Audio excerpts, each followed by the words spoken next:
I'm Ernie McCray, and I guess if I had to identify myself as any one thing, it's an educator. Uh, Teaching is one of the few things that I'm really good at, and I'm not saying that bragging. There are two things in my life that pretty, I've been pretty good at: playing basketball and teaching. They both just came natural to me. I was just a jock. I was just a kid who liked to play sports, and I can play just about any kind of sport. The stardom level that I reached sort of came as a surprise, like icing on the cake. I remember being at Tucson High, and you're just trying to make your way and have some kind of status at a school, and then I became this star basketball player, and then people are patting me on the back as I'm walking down the hall. So that was like a fantasy type thing, especially with Jim Crow in the background. They desegregated the schools in Tucson when I was going into the 8th grade, so I went to all black schools through the 7th grade, then 8th grade, 9th grade, and then the high school had always been integrated. Although before I went there, they used to have separate home rooms for black students. Jim Crow was always there. And you just learn to live with that. I was respected in my neighborhood. I was respected in my church community. I had a philosophy even as a kid that if you're a decent person and kind of a loving person, that kind of takes care of a lot of that.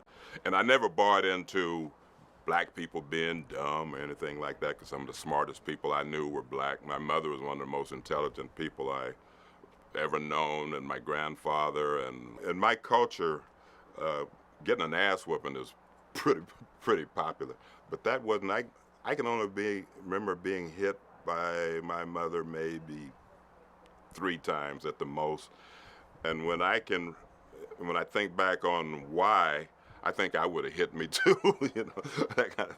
So, but my punishment was like if I did something that my mother didn't like, she would ask me. She'd say, "Okay, we can't have this. You need to tell me why you went up there to Miss Warner's house, and you know how much she loves you, and you and your friends go down there and take all those peaches off her tree. I want to hear from you just what that's all about, you know."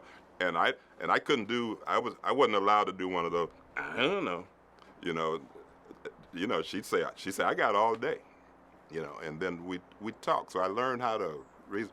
My mother was the most incredible human being I've ever known. She was a big city girl. She grew up in Pittsburgh, Pennsylvania. Well, she was born in Gulfport, Mississippi, but her dad couldn't stand the South, so they moved to Pittsburgh. She was part of that kind of, Pittsburgh was considered as big a part of the Renaissance as the Harlem Renaissance. And then she went to college in D.C., at Howard University, and then when she graduated, she got TB. And in those days, if you had asthma or something like that, they sent you to the desert.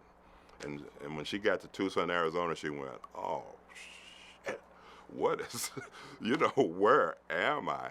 And travel let me know that there was more to the world than Tucson. My mother would visit her college friends in different places. I've been to all 50 states, and most of them I was traveling with my mother. My neighborhood was about 10 blocks from the University of Arizona, so I pretty much grew up on that campus. My mother was used to forums and concerts and stuff, so anything they had going on there, we went. So when I became a student there, I was familiar, all that freshman orientation and stuff. I mean, there were things I needed to know, but I knew the campus and I knew the athletes, who were my heroes, and so that was my life. I didn't realize how enriched my experiences were then, because you're just living your life.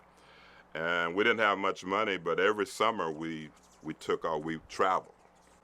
So as a kid, I traveled through the South.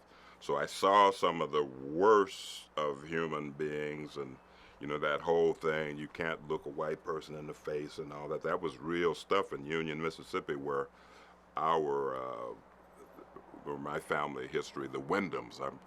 My mother's family were the Wyndhams, and they were in Union, Mississippi, and we would.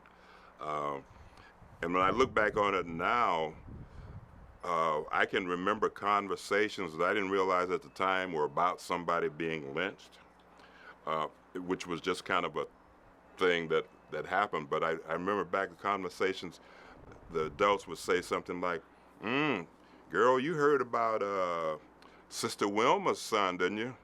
Yeah, we told that boy, you can't be fooling around with those white folks. They were talking about something bad had happened to him. They kind of couched their language, so I didn't get the full story. But I look back on it. I lived about 12 blocks from the school, and after basketball practice, sometime just to get home, and I was already married and had kids, I would just jog. I wanted to get home to my family, and this guy would roll up on me. Hey, what you doing there? It seemed like you're in a hurry, and that's, screw you. That was one thing that was kind of good about Tucson with that whole thing. It wasn't like the Deep South. You didn't have to worry. Well, I mean, you had to be careful with cops, but you didn't have to worry that you were going to be lynched or anything.